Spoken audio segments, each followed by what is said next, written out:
Welcome to WSJ Live. I'm Clemency Burton-Hill. Well, you have voted in your thousands and the wait is finally over. We have a winner for House of the Year.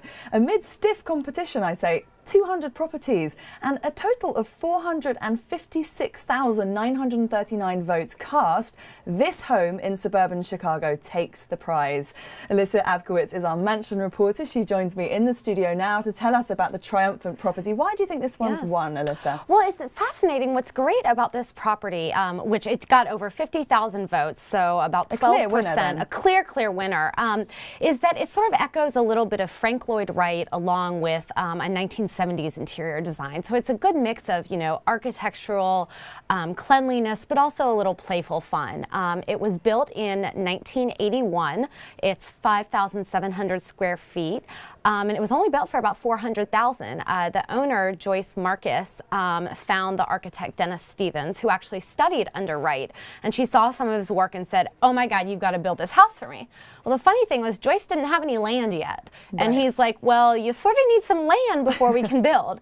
So finally, she was able to acquire about 2 acres in a suburb of Chicago called the Riverwoods, and decided to build this. And what's wonderful about the home, as you saw, is the pagoda rooftops are great. It's just really playful, really fun. And that really taps into the Frank Lloyd Wright aesthetic, doesn't it? Bringing the outside in. Absolutely, Clemency. And bringing that outside in, the way they also did it was with materials, so stone aggregate flooring, there are walkways, there's beautiful lush landscaping, so you really feel that when you're outdoors, you're also indoors. Now, 400,000 in 1981, what's the equivalent of that? Has it gone up in value? I mean, absolutely. Well, it's definitely gone up in value, and of course, the market fluctuates, and you never know what it's worth. Now, we can tell you that it went on the market in June 2011 for $2.7 million, and it has been reduced to just under $2 million now. Right. So, but I would say that's still pretty good, appreciation there. Yeah. And so it is available. And while Joyce loves her home, the reason she is selling is because she'd like to split more time between Florida and Chicago with her husband. Now, I'm sure that if it was getting 52,633 votes, there may well be people out there who are going to go and buy it. Well, let's hope so. Let's hope so. Now, what are the other great features about this house?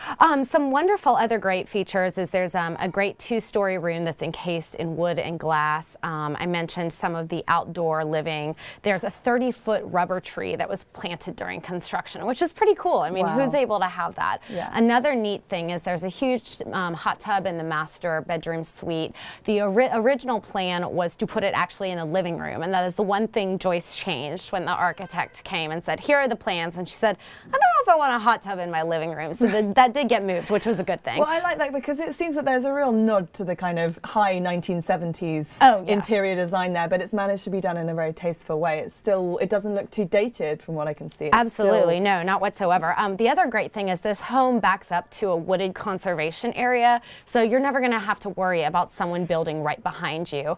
And Joyce has told us that she's actually gone on walks in this wooded area and gotten lost. That's how dense it is. Wow. So you've got this sort of, pagoda castle for yourself surrounded by woods. It sounds pretty, fanciful to me. Just tell us very quickly, Alyssa, what were the other properties that this one beat? Oh, that's a good one.